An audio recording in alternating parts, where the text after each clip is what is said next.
E nós vamos nos concentrar aqui na palavra de Deus, capítulo 4 de Efésios, versículos 17 até o 24. Abra sua Bíblia e deixe a sua Bíblia aberta. Vamos ouvir com reverência a palavra do Senhor. Amém? Eu vou ler, os irmãos acompanhem as suas traduções. Diz assim: isso, portanto, digo e no Senhor testifico: não vivam mais como os pagãos ou os gentios, que vivem na vaidade dos seus próprios pensamentos, tendo seu entendimento obscurecido, separados da vida que Deus concede, por causa da ignorância em que vivem, pela dureza do seu coração. Tendo se tornado insensíveis, eles se entregam à libertinagem, para de forma desenfreada cometer todo tipo de impureza. Versículo 20: mas não foi assim que vocês aprenderam de Cristo, se é que de fato ouviram falar dele e nele foram instruídos, segundo é a verdade em Jesus. Quanto à maneira antiga de viver, vocês foram instruídos a deixar de lado a velha natureza, que se corrompe segundo desejos enganosos, e a se deixar renovar no espírito do entendimento de vocês, e a se revestir da nova natureza, criada segundo Deus, em justiça e retidão procedentes da verdade. Amém? Baseados neste texto da palavra de Deus, eu quero propor para os irmãos que santidade implica em renovação da mente. Amém? Vamos repetir juntos esta frase, todos juntos. Santidade implica em renovação da mente. Memorizaram? Uma frase bem curtinha, né? Vamos lá novamente? Santidade implica em renovação da mente. Volta um pouquinho agora, é isso. Vamos ver se vamos memorizar. Todos juntos, vamos lá? Santidade implica em renovação da mente. Amém? Muito bom. Santidade implica em renovação da mente. Paulo, como nós já vimos aqui na Epístola aos Efésios, ele vai descrever que, falando da natureza da igreja, que Deus criou uma nova sociedade. Dos dois povos, do povo judeu e dos gentios, Deus fez uma nova sociedade, e essa sociedade é a igreja, que deve ter unidade na diversidade. Capítulo 2 e 13 nós falamos sobre isso, e ter maturidade espiritual, que é o que ele passa a falar a partir agora do versículo 17 do capítulo 4. Até o capítulo 4, versículo 16, ele falou dessa unidade que a igreja precisa ter, e agora ele vai falar que essa mesma igreja precisa ter santidade. E Paulo, a partir do versículo 17, passa a descrever o ideal da vida cristã, da comunidade cristã, da conduta cristã, a santidade da igreja. E a santidade, então, ele vai dizer que implica em renovação da mente, e depois ele vai dizer que a santidade se manifesta de forma prática na sociedade. Hoje nós vamos ver o primeiro item, que ele diz que a santidade implica em renovação da mente. Daí a nossa proposição. Então, capítulo 4, versículo 1. Observe na sua Bíblia aí como é que começa o capítulo 1. Por isso eu, capítulo 4, aliás, versículo 1. Por isso eu, o prisioneiro no Senhor, peço que vocês vivam de maneira digna, ou que vocês andem de maneira digna do Evangelho. Não é assim que tem aí na sua Bíblia? Agora, versículo 17. Isso, portanto, digo e no Senhor testifico: não vivam mais, ou não andeis mais, como diz as outras traduções. Ou seja, Paulo está dizendo aqui: olha, vocês não podem andar, não andeis como andam aqueles que não têm Deus no coração, que não se converteram. Não andeis como eles. Então não andeis. Então ele está falando: ó, vocês precisam andar em santidade. Vocês são discípulos de Jesus Cristo, e discípulo de Jesus Cristo anda em santidade de mente. Por isso que eu coloquei ali sim. Sabe o que é o sim? É o discipulado, é o discípulo. Sim é o seguidor integral do mestre. Memorizaram? Vamos lá, todos juntos? Sim. Seguidor. Ué, o que aconteceu? Vamos lá, todos juntos? Seguidor. Isso é discípulo de Jesus. Você é discípulo de Jesus? Se é discípulo de Jesus, precisa ser um seguidor integral do mestre e viver em santidade. Viver em santidade. Então, por isso que ele começa dizendo: não andeis, a antiga vida de vocês, como era a vida sem Deus. Não andeis como andam os gentios, que vivem o quê? Na vaidade dos seus pensamentos. O que é viver na vaidade dos seus pensamentos? São pensamentos o quê? Fúteis. Pensamentos inúteis, sem valor. Como é a característica da sociedade aí fora que nós vivemos? O que passa na mente da sociedade sem Deus? São pensamentos fúteis, sem valor, sem levar em conta que Deus existe, sem levar em conta que é seguidor integral do Mestre, que é discípulo de Jesus Cristo. Então diz, não andeis na vaidade dos seus próprios pensamentos. Vaidade de pensamento é aquilo que distrai você de andar na presença de Deus. E a grande questão que fica é, o que é que você coloca nos seus pensamentos? Ou, vou dizer de outra forma, o que é que você coloca na sua mente? Porque eu não devo, segundo o texto aqui, andar na vaidade dos meus próprios pensamentos. Então eu tenho que tomar cuidado com o que eu coloco na minha mente. Porque Provérbios já disse que tudo aquilo que nós fazemos, antes de nós fazermos, é um pensamento. Então temos que tomar cuidado com o que nós colocamos no nosso pensamento. Por isso a proposição santidade implica em renovação da mente. E ele diz, como é que andam as pessoas sem Deus? Como é que andam as pessoas sem Deus? A vida antiga, sem Deus. Vaidade dos pensamentos e mente obscurecida. Sabe o que é mente obscurecida? Mente escura. Mente sem habitação do Espírito Santo de Deus. E Deus é descrito como um Deus da luz. Então a mente obscurecida é uma mente sem Deus. Mente obscurecida, mente escura. Tem uma tradução que fala que é mente oca. Você já ouviu alguém falando que o outro tem a mente oca? Né? O que eu tenho na mente do outro? Nada. É a mente obscurecida. É vaidade dos pensamentos. É aquela pessoa que não reflete, não pensa corretamente. Então diz, não andeis. Não andeis na vaidade dos seus pensamentos, tendo os seus entendimentos, diz a minha tradução, ou a sua mente obscurecida. E o que mais? Separados da vida de Deus. Olha o versículo 18. Separados da vida de Deus, da vida que Deus concede, por causa do quê? Da ignorância em que vivem. Ignorância em que vivem. São separados de Deus e são ignorantes. Já viu pessoas ignorantes? A gente até usa assim, é ignorante. Ele agiu com ignorância comigo. Não é assim? Alguém te trata mal, você diz, agiu com ignorância comigo.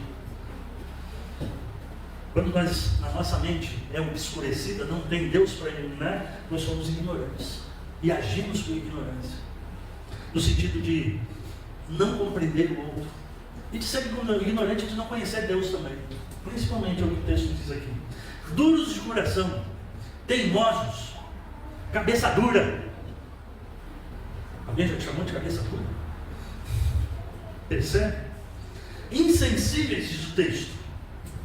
Versículo 19, tendo se tornado insensível, eles se entregaram à libertinagem para, de forma desenfreada, cometer todo tipo de impureza. Já viu isso na nossa sociedade?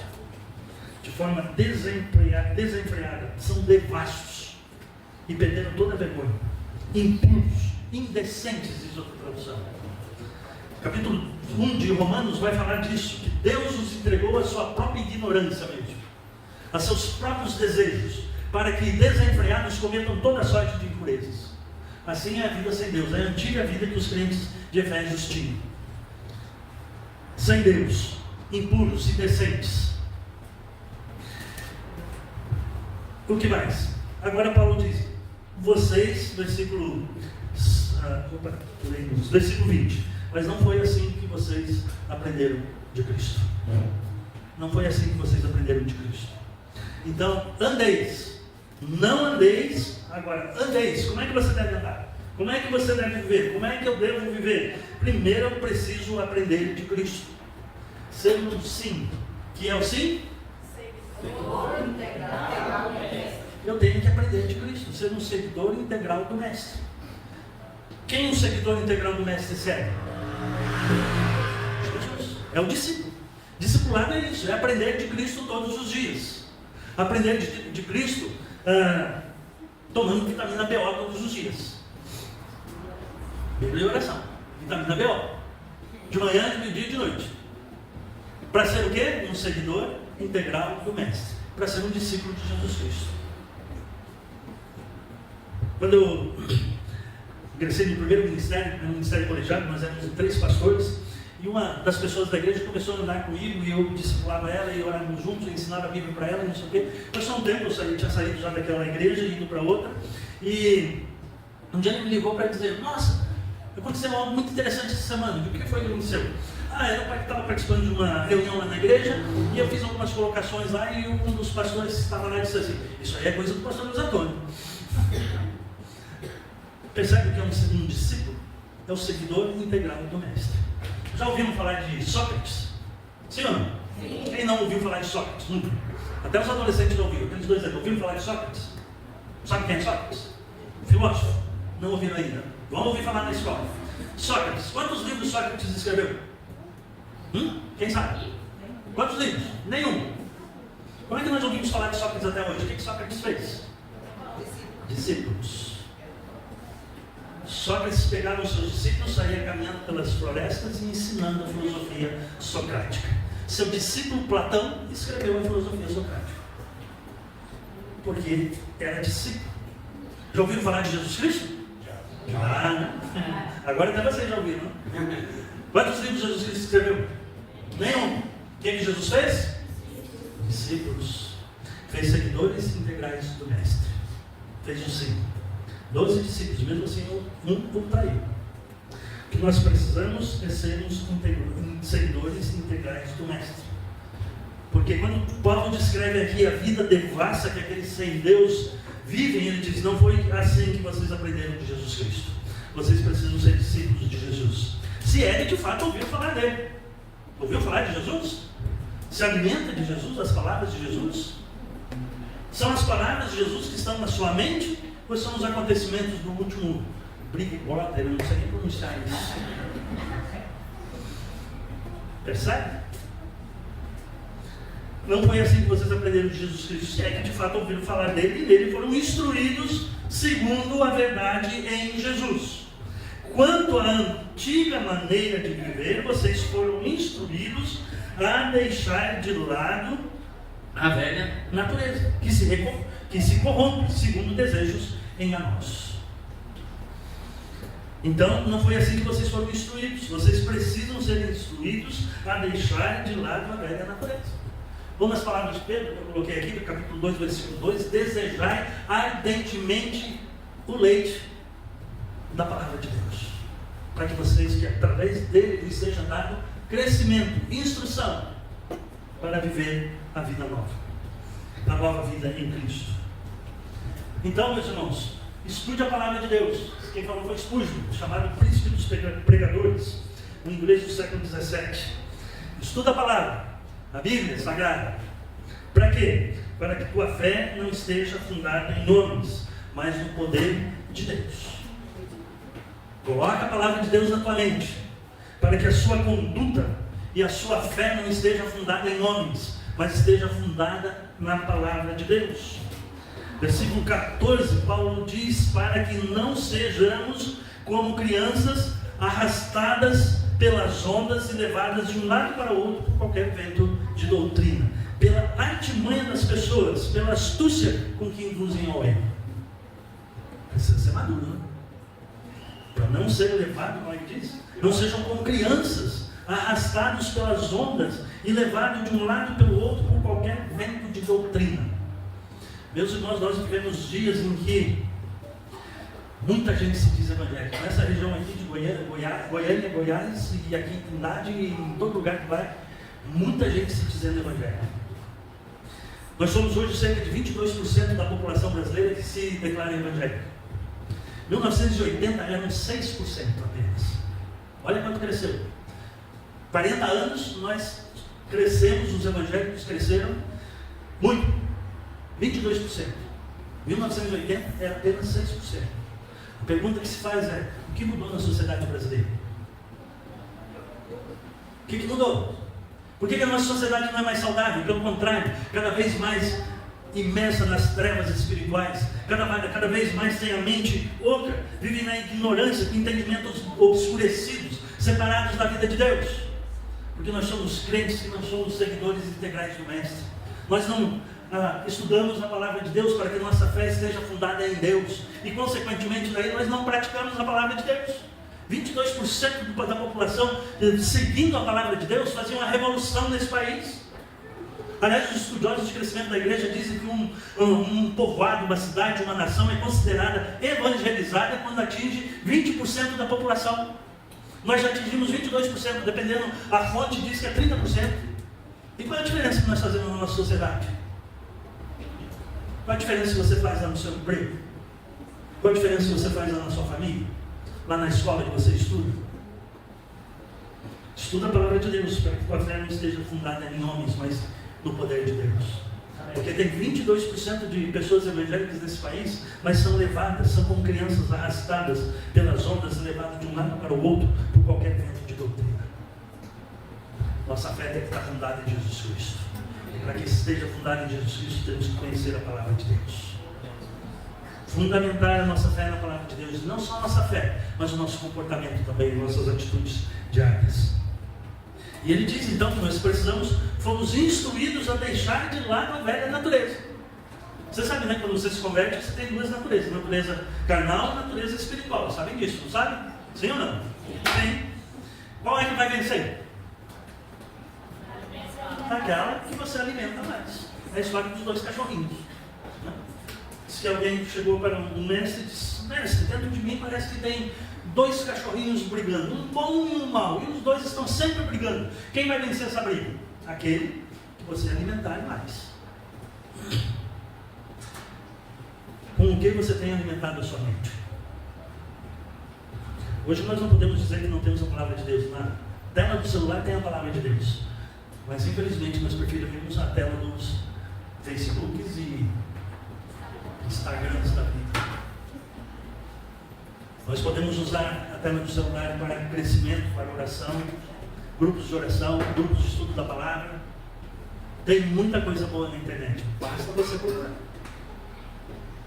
Então, despir-se da velha natureza, que se corrompe segundo desejos enganosos. Como é que são nossos desejos carnais? Enganosos. Então é se despir do procedimento anterior. E vou mais fundo, é se despir do modo de pensar anterior. Já vou falar mais sobre isso. Que se corrompe. Outra tradução diz que se corrompe pelos desejos maus e enganadores. Se despir da velha natureza. E deixar-se renovar no quê? O que diz a sua Bíblia? O que diz aí? Renovar-se no espírito do entendimento de vocês. A outra tradução diz se renovar na mente de vocês. Renovação do espírito do entendimento. Renovação contínua da mente. Aos Filipenses, Paulo disse que nós precisamos ter a mente de Cristo. Romanos 12, vocês sabem de qual, né? Rogo-vos, pois, irmãos, pelas misericórdias de Deus, que apresenteis os vossos corpos como sacrifício vivo, santo e agradável ao Senhor, que é o vosso culto racional. E não vivam conforme os padrões deste mundo, mas deixe que Deus os transforme pelo quê? Renovação da mente. Francis Schaeffer tem um livrinho que ele... Francis Schaeffer é um filósofo teólogo do século passado. Tem um livro que o título é A Verdadeira Espiritualidade. Entre outras coisas, ele diz que, essa aliás é a tese dele, que a verdadeira espiritualidade reside na esfera mental. É na esfera mental. Ter a mente de Cristo. E para termos a mente de Cristo, Paulo diz em Romanos capítulo 8, versículos 5 a 10. É muito interessante, olha o que Paulo diz. Os que vivem segundo a carne se inclinam para as coisas da carne. Olha que lado você se inclina. Mas os que vivem segundo o Espírito Santo se inclinam para as coisas do Espírito. Pois a inclinação da carne é morte, mas a inclinação do Espírito é vida e paz. Amém? Porque a inclinação da carne é inimizade contra Deus, pois não está sujeita à lei de Deus, nem mesmo pode estar. Portanto, os que estão na carne não podem agradar a Deus. Vocês, diz Paulo aos Romanos, vocês, porém, não estão na carne, mas no Espírito, se de fato o Espírito de Deus habita em vocês. Se Paulo estivesse escrevendo para você, ele ia dizer isso? Você, João, Maria, José, você não está na carne, mas no Espírito. Amém? Era isso que Paulo ia dizer para você? Ou é a velha natureza que domina em você? Renovação contínua da mente. Não é uma vez ou outra, é contínua. E nós somos aquilo que pensamos, não é? Toma cuidado com os seus pensamentos, porque a tua vida é guiada pelos teus pensamentos. Provérbios 4, 23, se não me engano. Que é aquele texto lá, sobre tudo que se deve guardar, guarda o teu coração, porque dele procedem todas as saídas da vida. Lembra desse texto? Bíblia na linguagem de hoje. Tenha cuidado com o que você pensa, porque a sua vida é dirigida pelos seus pensamentos. Amém? Então, vestir-se do novo homem, da nova natureza, de ser semelhante a Deus, isso implica em mudança da mente. Ninguém vai se converter de verdade, ser seguidor de Jesus Cristo, se não mudar a forma de pensar. Porque o nosso comportamento, antes de ser um comportamento, é um pensamento. Por isso que Paulo fala, para que nós sejamos renovados no espírito da mente de vocês. Meus irmãos, você veio aqui esta noite porque Deus quer renovar a sua forma de pensar. Amém? Para renovar a sua forma de pensar, você tem que tomar vitamina B.O. todos os dias. Não tem outra alternativa. A outra alternativa é viver na velha natureza, dando lugar aos desejos que o texto descreveu como desejos, como é que fala aqui? Desejos sem controle, né?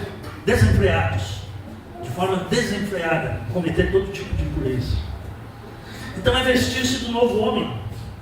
E o novo homem, olha só, versículo 23, veja na sua Bíblia. A se deixar renovar no espírito do entendimento de vocês, 24. E a se revestir da nova natureza, criada o quê? Segundo Deus. Em justiça, em retidão, procedente da verdade. O que Jesus ensinou? Eu sou o caminho, a verdade. A verdade. Se revestir da nova natureza criada segundo Deus, em justiça e retidão procedente da verdade. Muitas vezes nós reclamamos das injustiças, né? Mas quando nós andamos segundo Deus, nós praticamos a justiça. Os adolescentes reclamam muito, né? Ah, isso é injusto, né? Qual pai ou mãe não viu isso no filho pré-adolescente e adolescente? Isso é injusto. Mas em Jesus Cristo, nós vivemos segundo Deus em justiça, até com os nossos filhos. Então não só nós nos tornamos justos e praticamos a justiça, como promovemos a justiça, inclusive a justiça social, cuidando uns dos outros. Se revestir da nova natureza implica em cuidar do outro em justiça, promover a justiça. Justiça e retidão que procedem da verdade. Então, meus irmãos, nós seres humanos somos um vir a ser constante, porque a cada dia eu preciso renovar a minha mente, para que eu possa me revestir do novo homem, da nova natureza, e viver em justiça e retidão procedentes da verdade. Todos os dias. Até porque a Bíblia diz que as misericórdias do Senhor se renovam a cada manhã. Então nós pecamos? Pecamos, mas as misericórdias do Senhor se renovam a cada manhã. Então a cada manhã eu preciso alimentar a minha mente com a palavra de Deus, para que eu possa pensar segundo Deus, para que eu possa ter a mente de Cristo, e assim eu possa então continuamente estar renovando a minha forma de pensar. E volta a pergunta: você é discípulo de Jesus Cristo, seguidor integral do Mestre? Se é seguidor integral do Mestre, tem que pensar como o Mestre pensa. Como é que são os seus pensamentos? Lembra de Filipenses 4:8? Tudo que é justo, tudo que é puro, tudo que é de boa fama, e tudo mais, tem uma lista lá: seja isso que ocupe os vossos pensamentos. Mas eu insisto, você não vai renovar sua mente ficando na tela da televisão ou dos Facebooks ali. Você vai renovar a sua mente ficando com a sua mente na tela da palavra de Deus. Aí renova. E é todos os dias. E é todos os dias. Lembro que uma vez eu ouvi um testemunho de uma irmã idosa já, e que ela disse que estava pedindo alguma coisa para Deus, e que ela começou a ler determinado texto bíblico todos os dias, e que daí foi mudando a forma de ela pensar, e que então ela entendeu o que Deus queria para a vida dela. Percebe? Porque muitas vezes nós oramos com desejos egoístas, e não de acordo com a palavra de Deus. É por isso que a Bíblia diz que o Espírito de Deus intercede por nós com gemidos inexprimíveis, porque nós não sabemos orar como convém. E para sabermos orar como convém, precisamos renovar a nossa mente a cada manhã, porque as misericórdias do Senhor se renovam a cada manhã. Amém? Então, para encerrarmos, refletir. Eu sou um discípulo de Jesus Cristo, seguidor integral do Mestre. Eu penso como o meu Mestre pensa, como Jesus Cristo pensa. O que eu tenho colocado na minha mente? Eu tenho a mente aberta para aprender de Cristo? Ou eu fico achando que essas coisas que a Bíblia diz, é coisa do passado, não interessa para mim hoje. Se você é seguidor de Jesus, interessa. Só não interessa se você não for seguidor de Jesus Cristo. Então eu me revisto das virtudes de Cristo? Eu me renovo no espírito da minha mente todos os dias? Ou eu deixo minha mente ser levada por vãs pensamentos inúteis, fúteis? O que é que ocupa a sua mente? Curve sua cabeça, feche seus olhos e pense sobre isso. Deixa o Espírito de Deus falar sobre a sua palavra no seu coração, na sua mente. Eu tenho aprendido de Cristo ou tenho aprendido das redes sociais? Meu comportamento é moldado em Jesus Cristo e sua palavra, ou meu comportamento é moldado no que dizem as redes sociais? O Espírito de Deus quer que você seja moldado na palavra de Deus. Vai, pede para Deus moldar a sua mente. Pede para Deus te dar desejo para estudar a sua palavra, para se renovar a cada manhã a sua forma de pensar e pensar como Deus. Muito obrigado, Senhor, pela tua palavra que é viva e eficaz, e mais cortante do que espada de dois gumes. Obrigado, Senhor, porque esta palavra molda a nossa forma de pensar. Muito obrigado porque esta palavra, Senhor, corrige, nos repreende, nos ensina o nosso modo de pensar. Então, Senhor, molda a nossa mente. Molda a mente dos meus irmãos aqui nesta noite. Molda a mente de cada uma das pessoas que estão me ouvindo, para que elas possam pensar de acordo com a tua palavra. Que a cada dia possam renovar a sua forma de pensar e pensar como Cristo. Aprender como Cristo. Aprender de Cristo. Ser um verdadeiro discípulo de Jesus Cristo. É em nome de Jesus que eu oro. Amém. Que Deus os abençoe. Em nome de Jesus.